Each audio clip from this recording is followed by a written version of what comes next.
আসসালামু আলাইকুম। আমি শহীদুল ইসলাম সজল আমার ক্রিকটক চ্যানেলের পক্ষ থেকে সবাইকে স্বাগত জানাচ্ছি।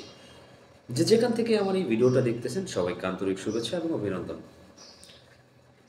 চ্যাম্পিয়ন্স ট্রফি প্রায় চলে আসতেছে, বাট চ্যাম্পিয়ন্স ট্রফির আগে ইংল্যান্ড আর ভারতের যে সিরিজটা শুরু হয়েছে সেই প্রথম মানে 3 ম্যাচের ওডিআই সিরিজ, তো সেইখানটাতে প্রথম ম্যাচে আপনার ইংল্যান্ডের যে পারফরমেন্স সেটা যদি আমি বিশ্লেষণ করতে যাই, বিশ্লেষণ করাটা আসলে ঠিক হবে না। কারণ ইংল্যান্ড এরকম একটা পারফরমেন্স করতেছে পুরা এই সিরিজটাতেই। টি-20তে তো গেছেই, তারপরে আবার আপনার শুরু হয়েছে ওডিআই। তো ভারতের সামনে ইংল্যান্ডকে এত বেশি অসহায় মনে হইতেছে আমার কাছে মনে হয় না যে এর আগে ইংল্যান্ডকে এত বেশি অসহায় আমার মনে হয়েছে। কারণ এর আগে অ্যাটলিস্ট কম্পিটিশন হইতো ইংল্যান্ড ইন্ডিয়া ম্যাচগুলো, বাট এই সিরিজের প্রত্যেকটা ম্যাচই আমার কাছে কেন যেন একপেশি ম্যাচ মনে হইতেছে। একপেশি ম্যাচ মনে হইতেছে। প্রথম ম্যাচে একদম তুলে ফেলে দিচ্ছে বলতে গেলে দেখেন, ভারতের নাগপুরে প্রথম ওয়ানডে ম্যাচটা খেলা হয়েছে। সেই প্রথম ওয়ানডে ম্যাচে যেটা হয়েছে, টস জিতে ব্যাটিং করার সিদ্ধান্ত নিয়েছে হচ্ছে টিম ইংল্যান্ড। তো যখন আপনি টস জিতে ব্যাটিং করার সিদ্ধান্ত নেবেন, অবভিয়াসলি আপনার সেই সিদ্ধান্তটাকে ইউটিলাইজ করতে হবে। এটা যদি মনে করেন যে অন্য কোনো টিম হয়তো ইনএক্সপিরিয়েন্স টিম, ক্রিকেটে নতুন আসছে, তাহলে হয়তো একটা ভিন্ন কথা ছিল। বাট ইংল্যান্ড যখন আসছে, কারণ ভাই আপনারা নিজেরাই জানেন আপনাদের পাওয়ারের জায়গা কোনটা, আপনাদের স্ট্রেংথের জায়গা কোনটা, সেই জায়গাগুলোতে আপনারা এমনভাবে দুর্বলতা প্রকাশ করতেছেন, সেইখানটাতে যদি এত বেশি দুর্বলতা আপনারা প্রকাশ করেন, তাহলে ইন্ডিয়ার মতো একটা টিমকে আপনারা কিভাবে হারাবেন? আমার কাছে মনে হয় সেটা কোয়াইট ইম্পসিবল হয়ে দাঁড়াবে যদি এই ধরনের পারফরমেন্স আপনারা করে থাকেন। গতকালকের যে ম্যাচটা হয়েছে, সেই ম্যাচটাতে ইংল্যান্ড দোষ দেওয়ার মতো শুধু নিজেকেই পাবে। বিকজ আপনি যদি ইংল্যান্ডের স্কোর বোর্ডটা খেয়াল করেন দর্শক, ইংল্যান্ড কত রান করছে, ইংল্যান্ড আপনার টোটাল কত রান করছে, আপনি যদি ইংল্যান্ডের স্কোরটা খেয়াল করেন, ইংল্যান্ড কিন্তু আপনার আম, এই 248-250 রানও করতে পারে না অ্যাটলিস্ট শেষমেশ গিয়ে।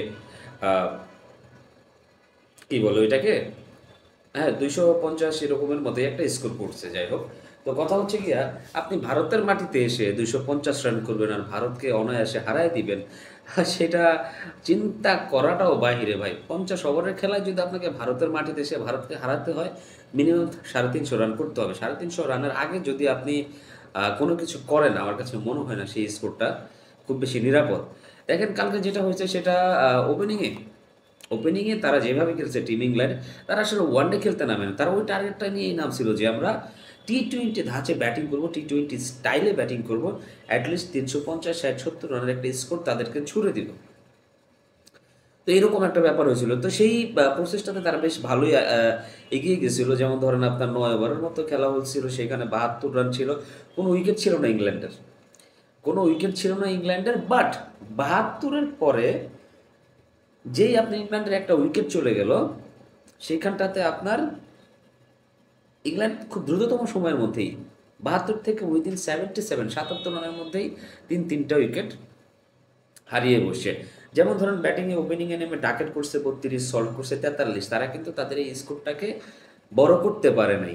একই কথা যদি আমাকে জিজ্ঞেস করেন বাটলারের ক্ষেত্রে, তারপরে জ্যাকব বেথেলের ক্ষেত্রে, বাটলার করছে 52, বেথেল করছে হচ্ছে আপনার 51, এই দুজনে কিন্তু তাদের এই স্কোরটাকে বড় করতে পারে নাই। শেষমেশ যেটা হওয়ার হয়েছে, তারা কিন্তু আসলে ওই 270-80 রানও করতে পারেন, তার অনেক আগেই তারা গুটিয়ে গেছে। তো আপনি আগেই একটা কথা বলছি, ইন্ডিয়ার মাটিতে এসে ইন্ডিয়াকে ওই 250 রান করে আপনি কখনোই ম্যাচ হারাইতে পারবেন না। তো জবাব দিতে নেমে যে জিনিসটা হয়েছে ইন্ডিয়ার ক্ষেত্রে, যশস্বী জয়সওয়াল এবং রোহিত শর্মা ভেরি চিপলি আউট হয়ে গেছেন। রোহিত শর্মার কী হয়েছে আমি জানি না। রোহিত শর্মা এত মানে আমার যে খুব একটা অপছন্দের খেলোয়াড় তা না, রোহিত শর্মাকে আমি ভীষণ পছন্দ করি as a cricket fan, as a cricket player. Rohit শর্মাকে আমি বেশ বেশ বেশ বেশ পছন্দ করি। আর বিরাট কোহলি ছিলেন না, বিরাট কোহলিকে নেওয়া হয় নাই, যাই না কি জন্য, হয়তো বা ভারত এক্সপেরিমেন্ট করতেছে যে চ্যাম্পিয়ন্স ট্রফির আগে কীভাবে তাদের বেস্ট ইলেভেনটাকে সাজানো যায় তার জন্য। তো যাই হোক, শুভমান গিল একাই 87 রান করছে, তারপরে আপনার 59 রান করেছে হচ্ছে আপনার শ্রেয়াস আইয়ার একদম ফাটাফাটি খেলছে অ্যাজ এ টি-20 ব্যাটিং। 36 বলে 59 রানের একটা ঝকঝকে ইনিংস খেলছে, অনেকদিন পর শ্রেয়াস আয়ারকে কামব্যাক করতে দেখে বেশ ভালোই লাগতেছে। তো শ্রেয়াস আয়ার যদি এভাবে ফর্ম কন্টিনিউ করে, আমার কাছে মনে হয় যেন ২-১ জন প্লেয়ার এদিক সেদিক হয়ে যেতে পারে। আর বোলিং করতে এসে হার্ষিত রানা বেশ ভালো বোলিং করছেন, ৩টা উইকেট নিছেন। আর রবীন্দ্র জাদেজার কথা আসলে কি বলবো, ৯ ওভার বল করে ২৬ রান দিয়ে ৩-এর নিচে ইকোনমি, ৩টা উইকেট নিয়ে নিয়েছেন। এই যে রবীন্দ্র জাদেজা, বয়স হচ্ছে বাট পারফরমেন্স কেন জানি দিনকে দিন, ডে বাই ডে এত বেশি ডেভেলপড হচ্ছে। একজন ইয়াংস্টারের মতো এখনও খেলে যাচ্ছেন। তো আসলে ইংল্যান্ডের জন্য এটা খুবই বিপজ্জনক বার্তা যে আপনারা ভারতের মাটিতে এসে ভারতকে এত কম রান করে কখনোই হারাতে পারবেন না। Bharat already champions team. আপনারা ওডিআই ওয়ার্ল্ড কাপের চ্যাম্পিয়ন হয়েছেন কয়েক বছর আগে, কিন্তু সেটা ভুলে গেলেই এখন মনে হয় ভালো। সামনে চ্যাম্পিয়ন্স ট্রফি আসতেছে, তার আগে যদি ইংল্যান্ড টিম নিজেদেরকে গুছায় না নিতে পারে তাহলে তাদের জন্য অনেক খারাপ কিছুই অপেক্ষা করতেছে। দর্শক, আপনাদের কি মনে হয় এই সিরিজে ইংল্যান্ড কি ভারতকে একটা ম্যাচও হারাতে পারবে?